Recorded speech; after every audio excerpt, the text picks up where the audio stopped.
ជំរាបសួរពុកម៉ែបងប្អូនទាំងអស់គ្នាទាំងក្នុងប្រទេសទាំងក្រៅប្រទេសមកជួបគ្នាសាជាថ្មីម្ដងទៀតហើយថ្ងៃនេះថ្ងៃទី26ខែធ្នូឆ្នាំ2025ខ្ញុំផ្សាយចេញពីខ្ញុំធ្វើវីដេអូនេះពីក្រុងបាត់ដំបងខេត្តបាត់ដំបងខ្ញុំមិនមែនជាអ្នកសារព័ត៌មានអីទេវាគ្រាន់តែជាខ្ញុំគ្រាន់តែជាប្រជាពលរដ្ឋសាមញ្ញហើយធ្វើការផ្សព្វផ្សាយសម្លេងរបស់ខ្ញុំទៅតាម YouTube អញ្ចឹងខ្ញុំសង្ឃឹមថាពុកម៉ែបងប្អូនទាំងក្នុងប្រទេសក្រៅប្រទេសសុខសប្បាយទាំងអស់គ្នានៅក្នុងប្រទេសនេះអារម្មណ៍មិនសូវល្អទេដោយសារតែយើងមានសង្គ្រាមអញ្ចឹងពុកម៉ែបងប្អូនទាំងអស់គ្នាដែលនៅក្រៅប្រទេសបន្តភាពរឹងមាំហើយនឹងផ្សព្វផ្សាយព័ត៌មានយើងទៅជុំវិញពិភពលោកបងប្អូនទាំងអស់គ្នាក្នុងកលៈទេសៈនេះគឺយើងត្រូវរួមសាមគ្គីគ្នាជាមួយនឹងថ្នាក់ដឹកនាំមន្ត្រីប្រជាពលរដ្ឋផងយើងចាទាំងអស់គ្នាពួកយើងសិតតែនៅក្នុងប្រទេសពួកយើងមានការភ័យព្រួយមែនតើជាពិសេសបងប្អូនដែលនៅជាប់ព្រំប្រទល់នៅខាងប៉ោយប៉ែតថ្ងៃនេះឮថាតម្លាក់ច្រើនគ្រាប់មែនតើ F16 ផងគេហ្នឹងចូលដល់50គ្រាប់អីទៅដឹងហើយមានប៉ះពាល់ទៅដល់ជនស៊ីវិលផងយើងដែលគាត់ធ្វើការឆ្លងកាត់ផ្លូវជាតិលេខ5នៅតំបន់កូនដំរីកន្លែងវងមូហ្នឹងណាចូលទៅប៉ោយប៉ែតឥឡូវនេះអាជ្ញាធរគឺគាត់បានបិទបដោះអាសន្នសិនដោយសារតែគាត់ការពារសុវត្ថិភាពដល់បងប្អូនទាំងអស់គ្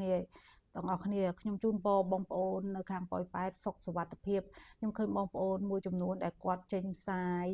គាត់បង្ហាញពីឆន្ទៈគឺគាត់ក្លាហានមែនតើខ្ញុំលើកទឹកចិត្តបងប្អូនទាំងអស់គ្នាហើយបងប្អូនដែល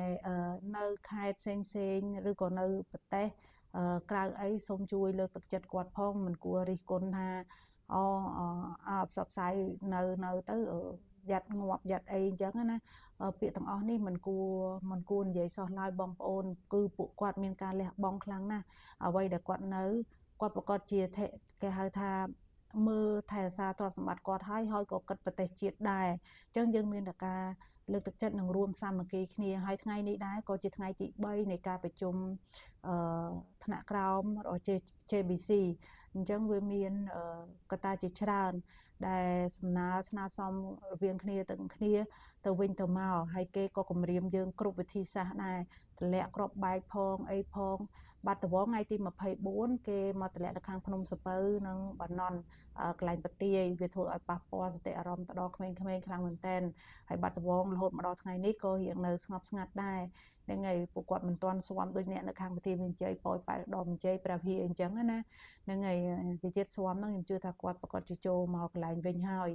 ចាអ្នកដែលព្រួយបារម្ភសុខភាពខ្លាំងគឺគាត់អាចធ្វើការជំលះទៅខាងតំបន់ផ្សេងទៅប៉ុន្តែយើងនៅតែលើកទឹកចិត្តបងប្អូនដែលគាត់ស្ថិតនៅកន្លែងផ្ទាល់ដើម្បីគាត់ការពារផ្ទះផងគាត់ហើយក៏ការពារទឹកដីប្រទេសជាតិផងគាត់ផងដែរបងប្អូនទាំងអស់គ្នាគេប្រើប្រាស់ទម្រង់គ្រប់រូបភាពទាំងអស់ដែលបំផិតបំភ័យមកលើយើងអញ្ចឹងយើងត្រូវតែតស៊ូទាំងអស់គ្នាយើងឃើញហើយព័ត៌មានផងយើងមានអត្ថភាពឈ្នះគេច្រើនប៉ុន្តែការតបខ្ញុំគិតថាយើងនៅមានកម្រិតមួយចំនួនចាអញ្ចឹងយើងត្រូវតែបន្តតស៊ូទៀតយើងឃើញហើយការកំទេចរូបសំណាកព្រះវិស្ណុណាព្រះវិស្ណុធ្វើឲ្យប្រទេសឥណ្ឌាខឹងមែនទែនដែលគាត់ចេញសេចក្តីថ្លែងការណ៍ប្រជាជនក៏ដូចគ្នាដែរហើយយើងទាំងអស់គ្នានេះគឺយើងគោរពសាសនាទាំងអស់យើងមិនមាក់ងាយទេប៉ុន្តែប្រទេសថៃវិញគឺគាត់មើលងាយគេគ្រប់គ្នាគាត់មិនខ្វល់ទេហើយបើសិនជាគាត់ខឹងខាងណាឲ្យគាត់វាយយកអញ្ចឹងគាត់វាយជាមួយប្រទេសកម្ពុជាមិនមែនតែពេលហ្នឹងទេវាយូរសតវត្សទៅហើយហ្នឹងហើយដែលយើងក្រោមការគេសង្កត់របស់គេលួចយើងសពបែបយ៉ាងទាំងវប្បធម៌ទឹកដីទ្រព្យសម្បត្តិអីផ្សេងអញ្ចឹងដល់ពេលនេះគឺគាត់ត្រូវបានលាតត្រដាងដោយក្រោមស្នាដៃរបស់នាយករដ្ឋមន្ត្រីផងយើង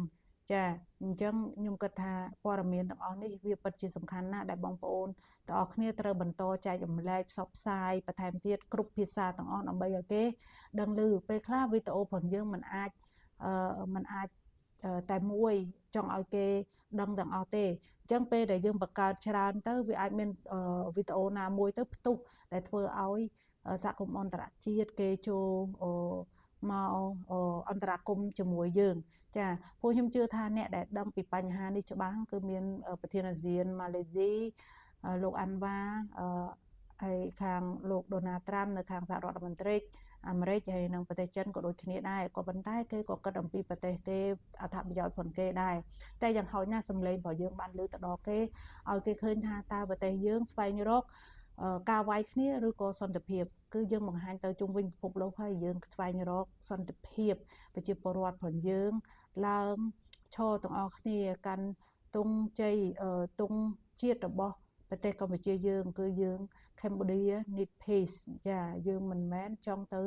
ឈ្នានេះវាយអីខាងណាទេហើយខ្ញុំក៏ផ្ញើសម្លេងនេះទៅប្រជាពលរដ្ឋថៃដែរ I send to my voice to the Thai people please see we Cambodia needs peace not the war we talk like this not mean that we beg you yeah war ណាហ្នឹងហើយbut we want you to see that we are a good neighbor but because of your military and government they care only their voice and their power that's why they make this war to my country small country like you see that our people lives as normal and then they do like this to our people so you can go to check your history clearly and you can find any website and find the video and you can see how your military happy when they control some area in my country and kill my people and military and some famous status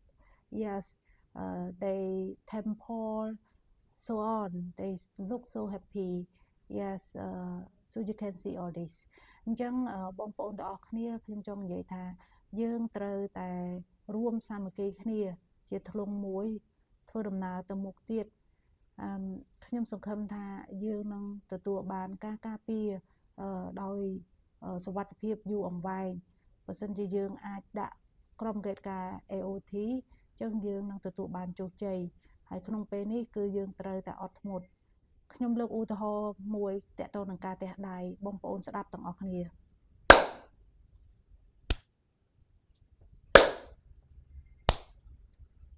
កន្លែងនេះខ្ញុំចង់បង្ហាញឲ្យបងប្អូនដឹងថានៅពេលដែលយើងទះដៃទាំងពីរខាងប្រយុទ្ធប្រឆាំងជាមួយគ្នាគឺផលប៉ះពាល់នឹងកើតមានឡើងធំជាងនឹងទៀតប្រជាពលរដ្ឋទាំងសងខាងនឹងស្លាប់ទាហានក៏ដូចគ្នាដែរទាហានសិតតែមានគ្រួសារវិនិស្សកម្មនឹងកើតឡើងក៏ប៉ុន្តែបើសិនជាយើងកំពុងតែបែបនេះគឺបានន័យថាយើង